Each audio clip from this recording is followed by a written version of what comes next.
which a man becomes a god, because a man cannot become a god without a goddess. You have to have a husband and a wife as a team to become a god someday. Okay? Does that answer your question? Yeah. Okay. Okay, so there's no possible way else to become gods? Well, they don't become gods in the sense that they would handle the duties that the men would handle. They would, the idea for Mormon women, for her to be a goddess, she's a goddess, okay? Her job is to have children, okay? To basically raise children and change diapers, okay? That's essentially the job of what the woman does for eternity. The man, on the other hand, goes out and creates worlds and prepares places for them to live. So the Mormon Church girls aren't as equal in stories? Mormons would argue that they are equal even though they are unequal, okay? There's something about eternal marriage, but what happens if you marry someone wrong? Like, is someone decided now or is there something? Hey, Andy, can you repeat those questions? Yeah, she's asking what happens if you get married to someone and then you marry somebody wrong, okay?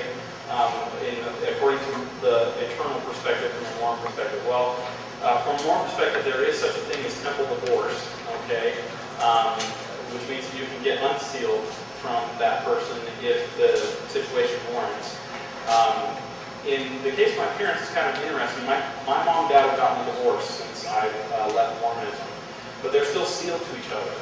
They never got a temple divorce, and so they're divorced in this life, but in the next life, when they get to the other side, they'll be together again. Okay? So it's kind of a confusing thing, but yeah. Which is better, eternity? Why do Mormon temples look the same? Well, actually, that's not true. Mormon temples have a lot of variety. There's a lot of different things to them. But the Mormon temples, and you might be confusing Mormon temples with ward buildings, okay, because there's a difference. All the ward buildings look very similar, kind of like a upside down taco kind of sort of. Okay. But a temple is a sacred place. Like if you've been to the Mesa Temple, it's kind of like a square block. You know, it's all white around the outside. If you go to the Salt Lake Temple, it's kind of got these spires on it. If you go to the Provo Temple, it's kind of like a cube on top of a stick. Okay, and so just kind of varies different temples that you go to. Okay.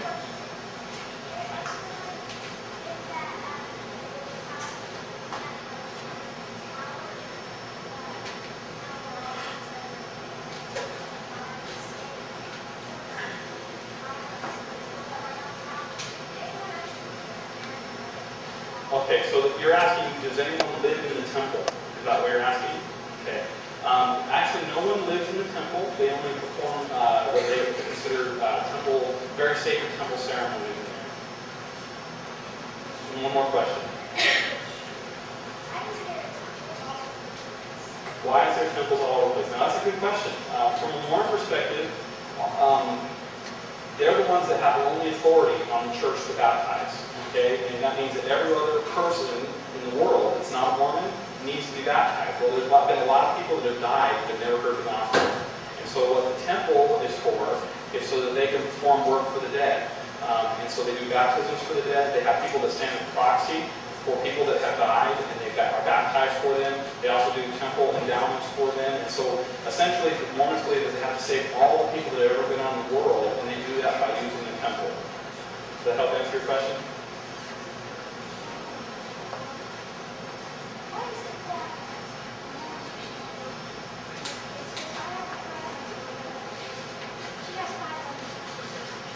Okay, so good question.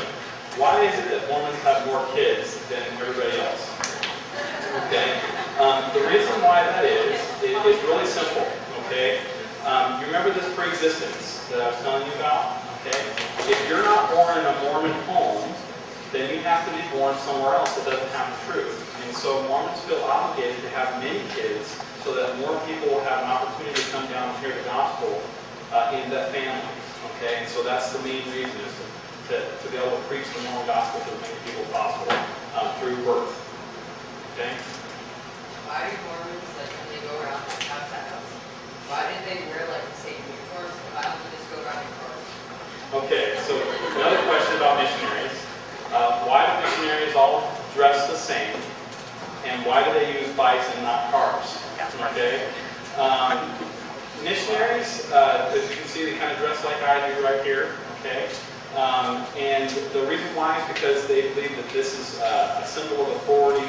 Okay, it makes them look older than they really are. When they're out there, they're only 19 years old, and so that's one of the reasons why they do it. And not all areas do they have bikes. In some areas you have bikes, in other areas you have cars. And the church provides vehicles. Now you get a limited number of miles for those vehicles. Like I was in my areas that I had a car, we only allowed 1,000 miles a month. So if we went over that, that was bad. Okay. And so a lot of times we were out walking and doing bikes anyways. And the reason is obvious. You don't have a whole lot of money and you don't have a lot of money to spend on gas. And so that's why they have a lot of bike areas. When you were in Mormonism, is the holy white underwear pretty itchy, or? Is the holy white underwear itchy? You know, it depends on the person, I suppose. And it depends on the type of garments that you get. Okay, you can get different types made of cotton or nylon or whatever, and some of them can be rather itchy, and some of them can't. For the most part, they were pretty comfortable. And what are they? I mean, why would you wear that? Okay, what are the garments? All right. Well, when you go to the temple, in connection to the handshakes that you learn and the covenants that you make, you are given these garments to wear that are supposed to serve as a shield and a protection to you.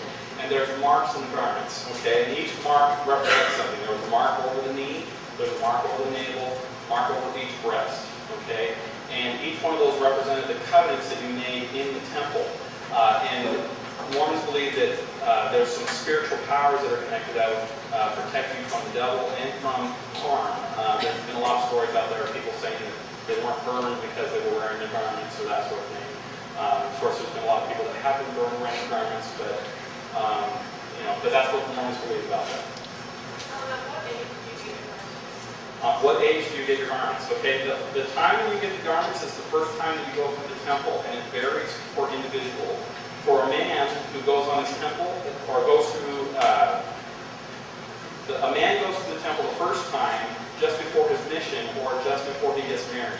Okay, and so if a person serves a mission, then like when I did at 19, that first time I went through was just before I went on my mission.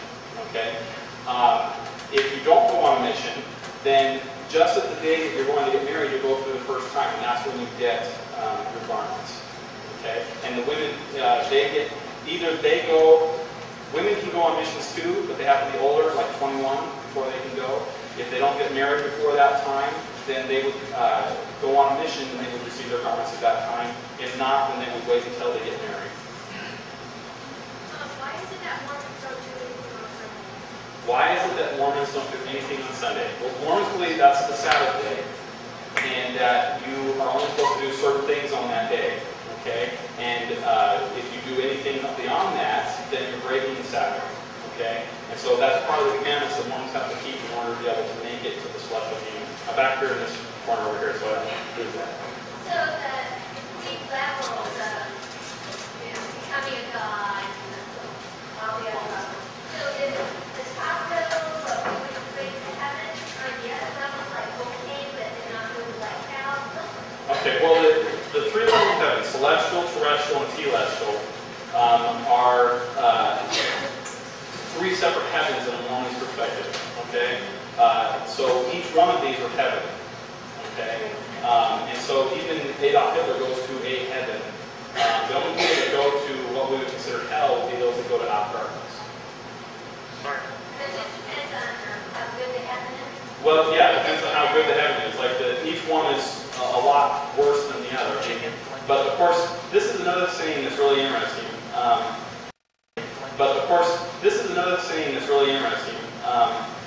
Mormons believe that the celestial kingdom is so much better than here on earth that if we could see it, that we would kill ourselves to be able to get there. Okay? Because it's so good.